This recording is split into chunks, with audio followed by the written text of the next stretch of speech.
You can use words to describe nature, and you can take a photo to capture a glimpse, a part of it. But you can take a panorama to tell a better story, or yet the complete story of a place.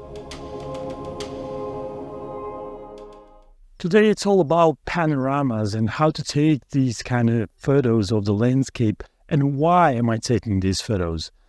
The simple answer is that it captures the true size and the true proportion of the landscape in front of me. But it's more than this. In this video, I'm going to share with you some tips and some mistakes that you can do, also some suggestions on how to avoid those mistakes. Let's get started.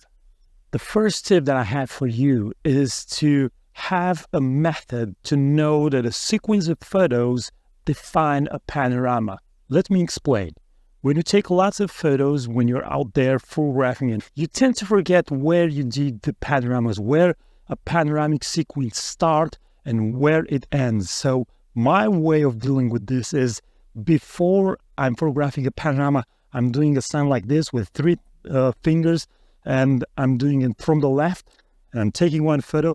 Then I start shooting the panoramic sequence, and then I do 3 fingers from the right. And this is a very simple way in which I know that between these 2 signs, there's a sequence of photos that define a panorama. The second tip is to use the proper gear. And sometimes you have this tendency of using a really wide angle to photograph panoramas, but if I want to capture everything with a wide angle, I'm just using the wide angle and I'm doing one shot. The thing with the panorama is that you want a photo that captures the landscape in front of you, but you see all the details. The wide angle will have a really, you can photograph panoramas with the wide angle, but everything will be small in the distance. I want to see everything. I want to see all the details. So I'm always using focal lengths that are above 35 millimeters. And usually I'm at 50, 70, sometimes even more if I'm on a landscape like this and the mountain over there is really far away. I'm using a 70 to 200, but right now I'm at with the 24 to 105.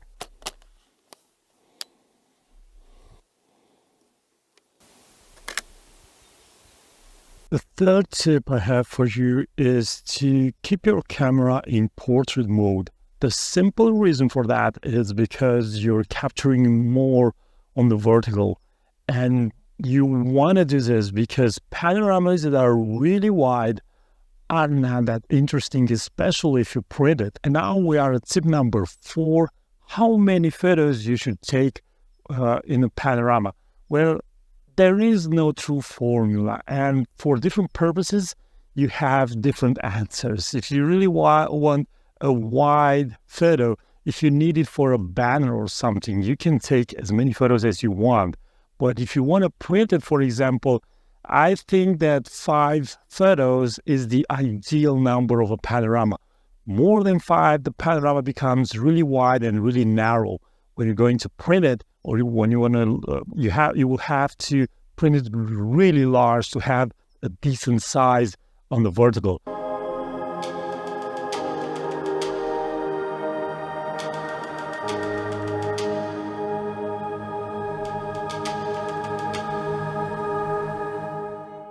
Remember when I told you in the beginning of this video that the panorama captures the true size of the landscape?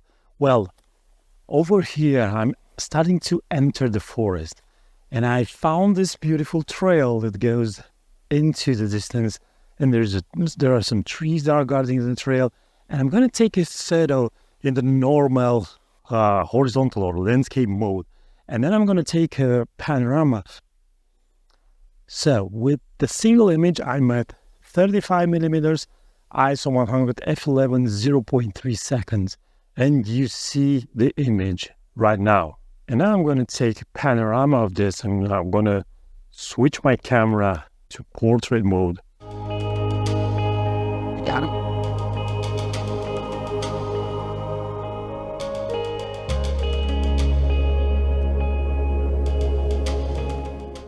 in this situation, the focal length is going to be a little higher than 35. It's going to be at 50 millimeter to have it framed, to have the photo framed in the right way.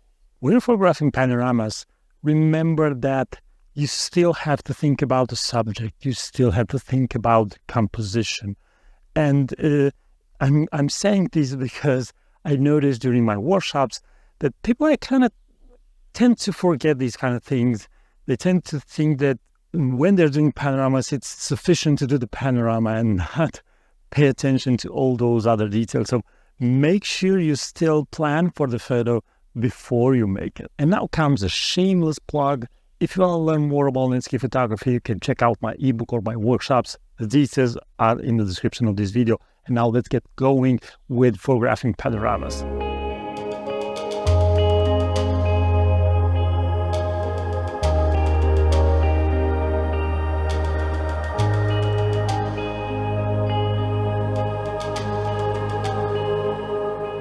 What I'm doing here is to photograph from darkness towards light.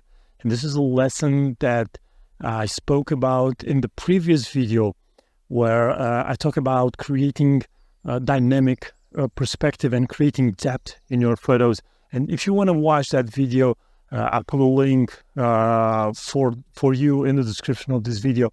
But it's a great way to have a separation between areas and have that sensation, that feeling of depth.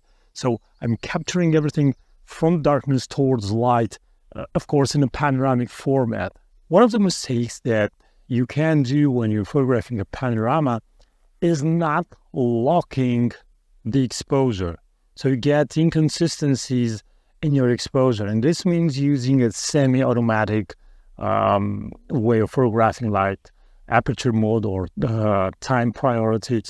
I recommend using a manual exposure for panoramas because once you set the exposure, it will remain the same.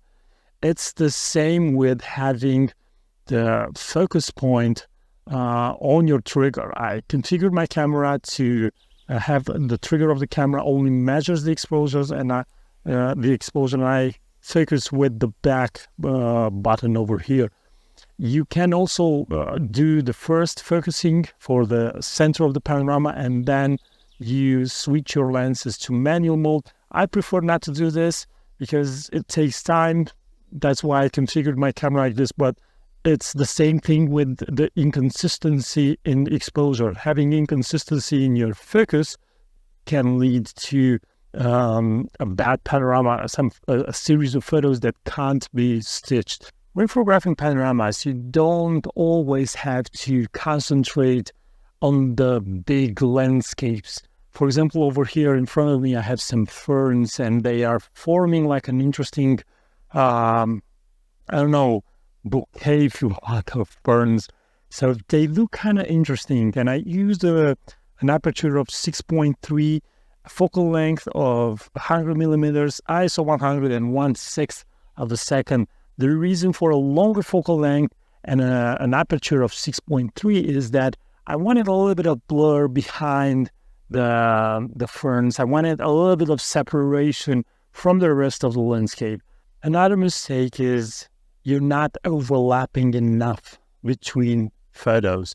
So a good rule of thumb is 1/3 of this photo will overlap with 1/3 of the next image. A side tip over here.